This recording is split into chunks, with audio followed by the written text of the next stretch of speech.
Well, you could count on one hand the Australian Conservative politicians who, like Georgia Maloney, emphatically warn us against discarding our traditional values.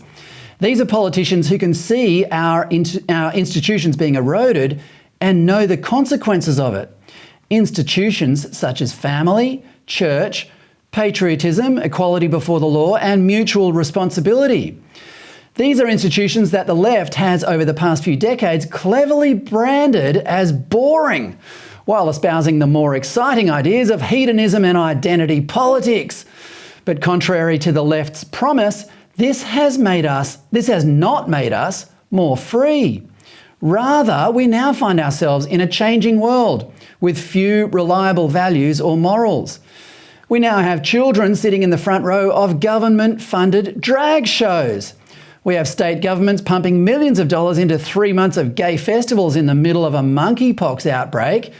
We have universities where feelings take precedence over facts, where genders are arbitrarily redefined and scientists worship in the pagan church of Gaia. We have encouraged generations of young people to pursue victimhood instead of the challenges of parenthood and success. And our schools have taught kids to hate their country for its fictional oppression and to hate themselves for contributing to the destruction of the planet. The left has achieved all this in our lifetime. They've been able to get away with it because conservatives are polite by nature and would prefer to avoid conflict than fight back. Well, my next guest, South Australian Senator Alex Antic, says the time for politeness is now over. Alex, welcome. Hi, Fred. Thanks for having me and great to be with you. And you're absolutely right. It was a perfect intro. Great to have you back. I'm looking forward to this. Should Conservatives feel responsible for allowing the left to take over our institutions the way they have?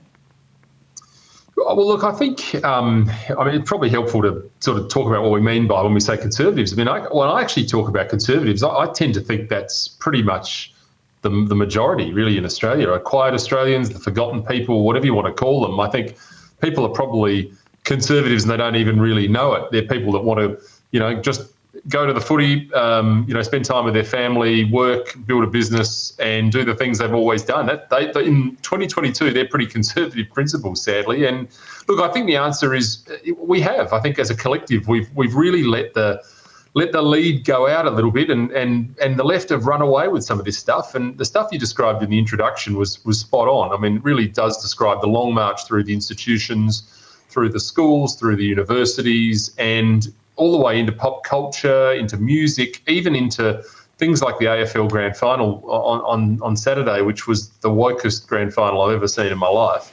Of course, people are switching off, but we have let them do that. We have let them do it just simply by not pushing back. And I think what you say is quite right. People here, particularly in Australia, will think one thing, nod and smile and let it go through to the keeper, when I think, personally, and I'm not suggesting people need to go out and argue all the time, but I think we do have to push back a little bit and say, well, what do you mean you're a victim? Well, how do you mean that?